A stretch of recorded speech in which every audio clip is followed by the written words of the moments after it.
was tremendous for me. It made me feel good, not just for myself, but for those guys. With Nebraska's offense doing what they did coming in, I mean, is it a little more badge of pride how you guys were able to defend them today? Yeah, I mean, it's great pride because, as I mentioned earlier, playing a dual threat quarterback is always a challenge. And, Armstrong is probably one of the best in the country at what he does. So having an opportunity to keep those guys contained for the most part was priority number one. We felt like we did that at the quarterback spot. I thought our secondary did a great job of covering guys, staying on top of routes, while our front applied pressure. So it was a collective effort. I can't say it was all front or all secondary. Linebackers, everybody did their job. And when you're doing that, you got a chance to be successful. DJ Smoot seems to always come up with a big play at exactly the right time. Same thing today with the big sack to put him out of field goal range. Talk about that a little bit. Yeah, I mean, that's great. I mean, we consider Smoot one of our premier players, and when we needed a play, he was ready to answer the bell. But I'm sure he'll be the first to tell you it's probably because those inside guys were pushing the pocket. The secondary was covering great, and it gave him that one more second to be able to strain and get off that edge to make a play.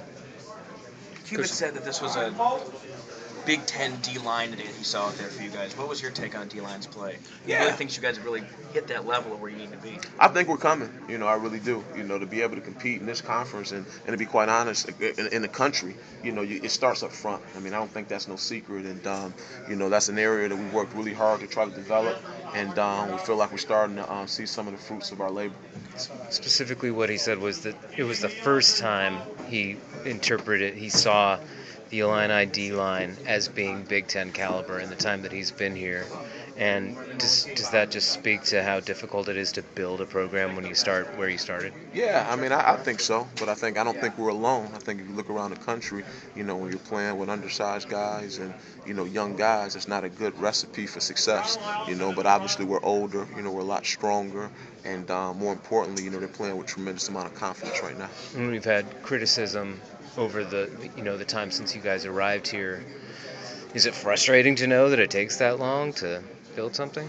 I mean, I have great, belief in my own skill set. I've been extremely blessed, and I've had great success, everywhere I've been. So I know it takes time. Maybe Joe Fan doesn't necessarily understand that, but at the end of the day, all we can do is come out and, get our kids to play at to the best of their ability, and then everything else will take care of itself. But, we try not to worry about, what everyone else thinks. We just try to work hard and do it the right way, to be honest. And like I said, I'm just happy for our kids because they've developed, they've stayed the course, they've worked their tails off, but just like I told them, the reality of it is, we'll enjoy this win, for 24 hours, but, we got our work cut out for us, obviously going down to Iowa and playing another, really good team, in their environment. So it counts as one, feels good, we'll enjoy it tonight, but we know, our work is not done.